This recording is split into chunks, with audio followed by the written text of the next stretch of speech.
कौन बात सुनेगा, कौन दुख किसी की। पगली बीबी, पागल औरत, देखे कभी पागलों को कोई वक्त देता? तो पागलों के पास बैठा, मैं बड़ा मसरूफ आदमी हूँ, मुझे तो सियाना बंदा मिलने आया तो मैं कहता मुख्तसर बात करना।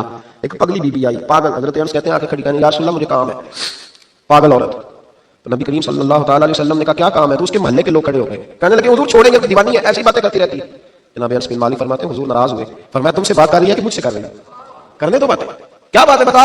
कहने लगे हुजूर यहाँ नहीं करनी, मेरे साथ आए। नबी करीम उसके पीछे पीछे चलने लगे। जनाब अनस फरमाते हैं कि सहरा में ले गई, नबी पाक रेत पे बैठ गए, सामने बैठ गई, कहने लगी हुजूर बच्चों को मना करें, मुझे रोड़े मारते। फरमाया मैं कह दूंगा, आप नहीं करेंगे। हुजूर मेरे घर वाले मेरी बात नहीं सुनते। फरमाया मैं समझाऊंगा। या रसूलल्लाह ये पागल कह के छेड़ते। हुजूर ने फरमाया कोई नहीं कहेगा, मैं मना कर दूंगा। हजरत अनस कहते हैं देर तक हुजूर रेत पे हुजूर बैठे। यार ये भी सुन्नत है मेरे नबी, सिर्फ खाने के दरमियान मीठा खाना ही सुन्नत नहीं मेरे भाई, ये भी नबी पाक की सुन्नत है, ये भी रसूल पाक का तरीका है। नबी करीम ने देर तक वक्त दिया, देर तक, कभी हंसती कभी रो देती। हजरत अनस कहते हैं मैंने ये अंदाज भी देखा, जब वो हंसती तो हुजूर भी हंसते। कभी को पागल के गम सुन के भी रोया, लेकिन ऐसा कोई महबूब कहीं होगा ना कहीं है, बैठा है चटाई पे मगर अर्श नशी है। मेरे महबूब ने खोल के बातें सुनी, खोल के अपनी मर्जी से कहने लगी महबूबा मैं थक गई हूं, अब आप जाएं। हुजूर मैं थक गई हूं, आप जाएं। नबी करीम उठे और उठ के फरमाया किसी का ख्याल ना करना, जब तेरा दिल करे दोबारा आ जा। यार ये हुस्न है, ये वकार है कि तू अश्क किस तरह। मैं ना अभी इंतजार कर रहा हूं, मैं अभी इंतजार कर रहा हूं कि एमएनए आएगा तो उस गरीब की मदद करेगा, मैं अभी इंतजार कर रहा हूं कि एमपी आएगा तो उसकी मदद करेगा, मैं अभी इंतजार कर रहा हूं कि बहुत बड़ा सेठ आएगा तो मदद करेगा। जब मोहल्ले का और गांव का चौधरी किसी गरीब पे जुल्म कर रहा होता है तो मैं अपने बच्चे को कह रहा होता तू ना उस लड़ाई में जाना, हमें क्या लगे? तो कौन फिर उसका हाथ, जुल्म फिर खत्म कैसे होगा? फिर क्या तरीका है जुल्म खत्म करने का? जब कोई जालिम को जालिम कहने को तैयार ना हो। वो जमाना जब नबी करीम सल्लल्लाहु अलैहि वसल्लम मक्का शरीफ में ऐलान नबूवत फरमाया था तो सारा मक्का मुखालिफ हो गया, सारा मक्का। एक वक्त उरूज का होता है, एक वक्त ऐसा होता है जब गुर्बत होती है, इब्तिदा इस्लाम पर गुर्बत का जमाना। कबीला बनु आराश का एक शख्स मक्के आया, वो कहता मैं छोटा सा ताजर था। मेरी बातों की समझ तो आ रही है ना आप हज़रात? जो नहीं बोल रहे उन्हें भी आ रही है। अल्लाह ताला आपको जज़ा दे। बस एक तो बात और अर्ज़ करनी है आप हज़रात। हजरत तारिक बिन अब्दुल्लाह रज़ियल्लाहु ताला अन्हु उसके रावी हैं, फरमाते हैं वो बनु आराश का रहने वाला शख्स आया, वो कहता मैं छोटा सा ताजर था, व्यापारी था, मैं गांव से जानवर ऊंट घोड़े खरीदा करता, मक्के में लाके बेचता, मदीने में ले जाके बेचता, ताइफ में। मैं एक दफा ना बड़े सुर्ख रंग के खूबसूरत 2 ऊंट मक्के लाया। मैं मक्के के लोगों को ज्यादा नहीं जानता था, मंडी में जो लोग आते जाते थे उन्हें जानता था, माल बेच के चला जाता था। आज मैं मक्के में दाखिल हुआ तो अबू जाल मुझे कहने लगा यहाँ एक शख्स ने दावा नबूवत किया, उसके करीब न जाना। अरे मैंने कहा ठीक है नहीं जाऊंगा। मैंने ऊंट दिखाए तो अबू जाल को पसंद आ गए, सौदा हो गया, ऊंट खरीद लिए। वो शख्स कहता है कि ऊंट खरीद के ना तो कहने लगा फलां महल्ले की फलां गली के फलां कोने में मेरा घर है, कल आके पैसे ले जाना। कहते मैं अगले दिन पैसे लेने गया तो कहने लगा आज नहीं मेरे पास, कल आना। मैं अगले दिन फिर गया, पैसे, कहने लगा नहीं कल आना। होटल होते नहीं थे मक्के में, मेरा रिश्तेदार कोई नहीं था, मैं फुटपाथ पे सोता, जो चंद खजूरें और सिरका मेरे पास था वो पहले दिन ही खत्म हो गया। इन्वेस्टमेंट भी सारी वहीं लगी हुई थी, घर में बच्चे बच्चे इंतजार कर रहे थे, मैं बड़ा मजबूर हुआ, थक गया। तीसरे दिन मैं गया तो मैंने कहा पैसे, कहने लगा कल आना। मैंने दबा के बात की, मैंने कहा यार मेरी कुफो तो रहती नहीं मक्का मुकरमा में, गरीब आदमी हूं, मेरे पैसे दे मैं जाऊं। जब दबा के बात की कहने लगा जा दौड़ जा, जहां से मिलते हैं ले ले, भाग जा। ये ताजर जब डूबते हैं ना तो माज़अल्लाह ताला कुछ तो ऐसे होते हैं जो खुदकुशी करके मर जाते हैं, इसलिए कि बड़े लोग इनके साथ वाबस्ता होते हैं। जब किसी की असल राज डूब जाए कहते हैं मैं कांपने लगा। मैंने पूछा लोगों से कि तुम्हारे चौधरी सरदार बड़े कहाँ बैठते हैं? तो कहा वो जो हरमे मक्का के साथ टोलियां बना के बैठे हैं ना वो सारे हमारे सरदार ही हैं। कहते मैं वहां गया, अबू सुफियान थे, अबू लहब था, उतबा, तैबा, शैबा, अबुल मुख्तर, यखरस बिन शुरैक सब बैठे। मैंने जाकर कहा यारो मैं बनु आराश का रहने वाला हूँ, छोटा सा ताजर हूँ, 2 ऊंट यहाँ लाके बेच बैठा हूँ तो एक शख्स ने खरीदे, वो पैसे नहीं देता। कहते उतबा बोला, अबू सुफियान बोला कल कौन है जो तेरे पैसे खा गया? कहा किसी की नाम ले। तो कहते मैंने कहा उसका नाम अबू जहल है। जब मैंने ये कहा ना तो कहने लगे ओहो वो तो पैसे नहीं मिलते तेरे, तो बड़ा गुंडा है, तो बहुत बड़े बदमाश के पास वो तो नहीं पैसे मिलने लगे, कभी नहीं मिलते।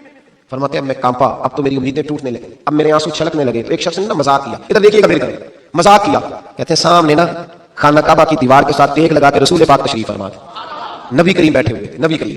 तो एक बंदे ने माज़अल्लाह सुम्मा माज़अल्लाह नकले कुफ्र ना बाशर, उसने ना मजाक किया, कहने लगा वो जो बंदा बैठा है वो तेरा मसला हल कर सकता है। कहते उसने मजाक किया, बाकी हंसने लगे। मुझे समझ में आई कि भेजते भी हैं मजाक भी उड़ाते, लेकिन डूबते को तिनके का सहारा। मैं हुजूर अलैहिस्सलाम के करीब पहुंचा, नबी करीम कुछ वजीफा पढ़ रहे थे। ये गरीब आदमी ना बेचारा वजीर से भी डरता है तो पीर से भी डरता है कि कहीं तबीयत पे कुछ चीज गिरा ना गुजर जाए। तो कहता मैं डरते डरते ना पीछे बैठ गया कि फारिग होंगे तो मैं बात करूंगा। फरमाते मैं अभी पीछे बैठा ही था, पूरा बैठा भी नहीं था कि मेरे रसूल पाक ने मेरी तरफ तवज्जो फरमाई, रुख मेरी तरफ फेरा। 2 जुमले नबी पाक ने कहे तो मुझे यूं लगा जैसे प्रदेश में मुझे मां मिल गई हो। 2 जुमले, पहला फिक्रा हुजूर ने फरमाया परदेसी लगते हो, और दूसरा फिक्रा फरमाया परेशान लगते हो। फरमाते बाद छम छम मेरे आंसू गिरे, छम छम। और भाई कोई अपना मिले तो रोने का मजा आता है, कोई दुख पूछे तो फिर बंदा आंसू गिराएगा। अरे को तो दुख सुनाए भी नहीं जाते। वो शायर उर्दू का है, आपकी समझ में आ गया तो बड़ा अच्छा है। उसने कहा था कि हुजूम गम ने भी तौहीन सबसे गम न हुई, हम इस एहतियात से रोए कि आंख नम न हुई। हुजूम गम ने भी तौहीन सबसे गम न हुई, हम इस एहतियात से रोए कि आंख नम न हुई। हम रोए भी हैं पर हमने कोशिश की है कि कोई हमारे आंसू न देखे, छुप छुपा के रोए। फरमाने लगे नबी रहमत सल्लल्लाहु अलैहि वसल्लम ने फरमाया परदेसी और परेशान लगते हो। कहते मैं जब रोया ना तो करीम रसूल ने काम भी नहीं पूछा, ये भी नहीं पूछा मसला क्या, मुझे तब की दी। फरमाया चुप कर, रोता क्यों है? जैसे तू कहेगा वैसे ही हो जाएगा। کیا کہا بریلی کے امام نے؟ فرمانے لگے غمزدوں کو رضا مجدہ دیجیے کہ جاؤ اعلان کر دو، غمزدوں کو رضا مجدہ دیجیے کہ ہے بے کسوں کا سہارا ہمارا۔ نبی کریم نے فرمایا فکر نہ کر جیسے تو کہے گا ہو جائے۔ کہتے حضور پہلے مجھے گھر لائے، سرکہ کھلایا، کھجوریں دی، دودھ پلایا، میں 2-3 دنوں کا بھوکا تھا، میں نے راج راج کے کھایا۔ کہتے ہیں جب میں سیر ہو گیا نا میری تسلی ہو گئی۔ اب حضور نے فرمایا بتا تیرا مسئلہ کیا ہے؟ سارا علاقہ کسی اور طرف ہے، شہر کسی اور طرف ہے، پر میرے نبی حق کے ساتھ ہے۔ حالات نہیں ہے اس وقت کہ آپ کے ساتھ کھڑا ہوا جائے، پر حضور حق کے ساتھ۔ میرے نبی کریم سید عالم صلی اللہ تعالی علیہ وآلہ وسلم نے فرمایا، کریم رسول فرمانے لگے کیا مسئلہ ہے؟ ابو جہل پیسے نہیں دیتا۔ فرمایا اس نے کیوں نہیں دینے، دے گا پیسے، کیوں نہیں دینے پیسے؟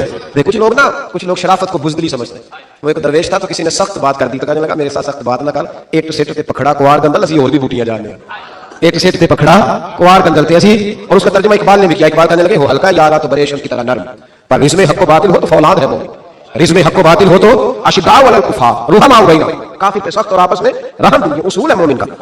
نبی کریم نے فرمایا کیوں نہیں پیسے دینے؟ دے گا۔ ان الذین قالوا ربنا اللہ ثم استقاموا تتنزل علیہم الملائکہ، جو رب کا نام لے کے ڈٹ جائے اللہ اس کی مدد کے لیے فرشتوں کا نزول فرما دیا کرتا ہے۔ نبی کریم علیہ السلام ساتھ چلے آہستہ آہستہ، اور بھائی کاؤنسلر رکا بھی لکھ دے تو اس کی مہربانی۔ ویسے تو کاؤنسلر کے دروازے پہ سویرے کو چلا جائے نا غریب آدمی، امیر آدمی پہ تو خیر پرچہ بھی ہو تو ایسا تو سب پوچھتے ہیں جو سب درخواست آئی ہوتا کی کرنا ہے، تو غریب آدمی کو لے جاتے ہیں تو وہ پھر جاتا ہے بیچارہ کاؤنسلر صاحب کے پاس، چودھری صاحب کے پاس، تو پھر اندر سے پیغام آتا ہے کہ چودھری صاحب کچھ پیش کر رہے ہیں، پھر پیغام آتا ہے کہ بلڈ گرم ہو رہا ہے، پھر پتہ چلتا ہے کہ اخبار پڑھ رہے ہیں۔ وہ غریب باہر بیٹھا ہے، پھر باہر آ کے پوچھتے ہیں گاڑی کرا کے لائے ہو؟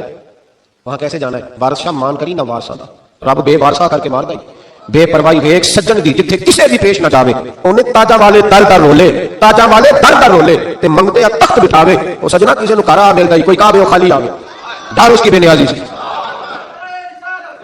اور بڑے بڑے حاجی نمازی، ناراض نہ ہونا میری بات، بڑے بڑے حاجی نمازی حق کی بات کرنی ہوتی ہے تو پیچھے ہٹ جاتے ہیں۔ ایک بابا بلے شاہ صاحب کی بات نہ کرتے درمیان میں، بابا صاحب نے بڑا شکوہ کیا، کہنے لگے حاجی بھی کیتی جاندے ہو تے لہو بھی پیتی جاندے ہو، اج بھی کیتی جاندے ہو تے لہو بھی پیتی جاندے ہو، کھو کے مال یتیماں دا تے بھیج مسیتی جاندے ہو، پھٹ دلاں دے سیندے نہیں تے ٹوپیاں سیتی جاندے ہو، نفس تے چھری پھیر دے نہیں تے دمبے کیتی جاندے ہو، فرض بھلائی بیٹھے ہو تے نفلاں نیتی جاندے ہو، او دسو تے صحیح بلے شاہ نو ایک ہی کیتی جاندے ہو، او کچھ دسو تے صحیح بلے شاہ ایک ہی کیتی۔ نبی کریم صلی اللہ علیہ وسلم نے فرمایا دینے کیوں؟ ہم آپ کے ساتھ، حضور ساتھ چلے تو شخص کہتے ہیں جب گلی میں حضور جا رہے تھے نا تو میرے دل میں خیال آ رہا تھا کہ وہ تو بڑا بدماش ہے اور حضور تو بولتے بھی دھیما دھیما ہے، وہ تو بڑا گنڈا ہے، اور میں 100 باتیں کرتا تو حضور ایک جواب دیتے، نیچی نظروں کی شرم و حیا پر درود، اونچی بینی کی رفعت پہ لاکھوں سلام۔